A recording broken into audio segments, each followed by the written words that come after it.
Medidas de tendencia central para datos no agrupados. Entonces, en este caso son datos que no necesitamos agrupar porque son muy poquitos. Entonces, vamos a ver tres medidas de tendencia central. Las medidas de tendencia central que vamos a ver es la media aritmética, la moda y la mediana. Empecemos hablando de la media aritmética. Dice, es la suma de todos los valores de todos los elementos, de todos los valores de los elementos dividida por la cantidad de estos. Sumo todos mis datos desde el primero hasta el último y lo divido entre el total de datos. Esa es la media aritmética. Acá tenemos un ejemplo. Calcule la media aritmética de estos números. ¿Qué es lo primero que debo hacer? Los voy a sumar. La suma me dio 58. Luego cojo esa suma y lo divido entre el total de datos. En este caso es 5. El resultado va a ser 11.6.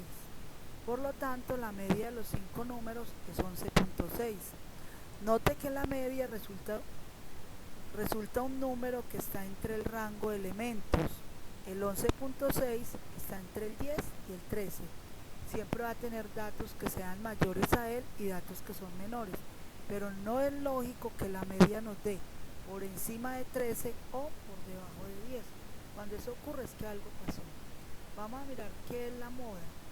La moda es el valor que aparece con mayor frecuencia en un conjunto de datos. En algunas situaciones, bueno, la moda es el menos utilizado. ¿Por qué es el menos utilizado? Porque hay conjuntos de datos que no tienen moda. Que simplemente, supongamos que el 83 se repite 3 veces y el 75 también se repite 3 veces. Entonces en ese caso tendríamos dos modas, sería bimodal. Entonces la moda ya no sería representativa. Pero para el ejercicio que tenemos acá, si tiene la moda y la moda es 75.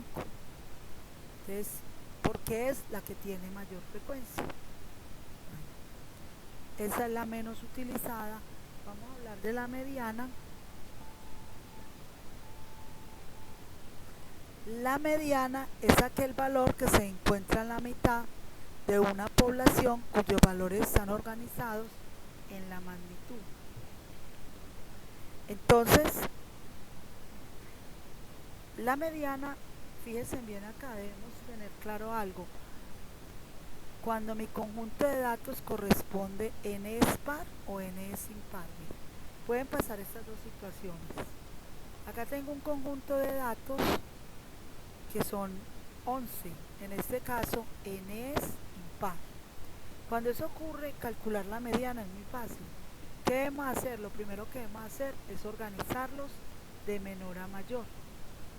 Y luego, una vez los organizamos, voy a buscar primero que todo el lugar que ocupa la mediana. Aquí, cuando n es igual a 11, n es impar. El lugar que ocupa la mediana va a ser n más 1 sobre 2. ¿Sí?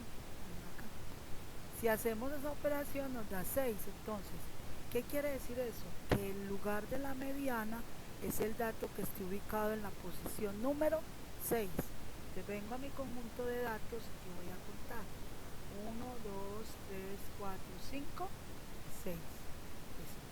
Mi mediana sería sería el 13. Si se dan cuenta, el 13 dividió la población en dos partes iguales. A la izquierda quedaron 5 datos y a la derecha del 13 también quedaron 5 datos. En ese caso, n era impar. Vamos a ver qué pasa cuando n es par. Cuando n es par, hago exactamente lo mismo. Lo primero que hago es ordenar mis datos de menor a mayor. Una vez los organizo, como n es par, se podrán dar cuenta que cuando n es par, van a haber dos datos que están en la mitad, que parten mi población en dos partes iguales. Entonces, ¿cómo lo voy a buscar? Va a ser n sobre 2, que en este caso sería 5, y n más 2 sobre 2, que en este caso sería 6. Quiere decir que debo buscar el dato que ocupa la posición 5 y el dato que ocupa la posición 6. Entonces, si vengo y lo busco acá, el dato que ocupa la posición 5 es 17 y el dato que ocupa la posición 6 es 20. Con el dato 16 y 20 voy a hallar el promedio. ¿Sí? 17 más 20 dividido 2 me da 18.5 y esa es la mediana. Bueno, entonces por último, la mediana no se ve afectada por valores extremos, tanto como la media. ¿Qué pasa? La media está afectada cuando tengo datos atípicos. Eso no ocurre en la mediana. Entonces hay ocasiones que es más adecuado utilizar como medida promedio la mediana y en otras que es más adecuado utilizar la media como medida promedio. Eso sería todo en esta parte.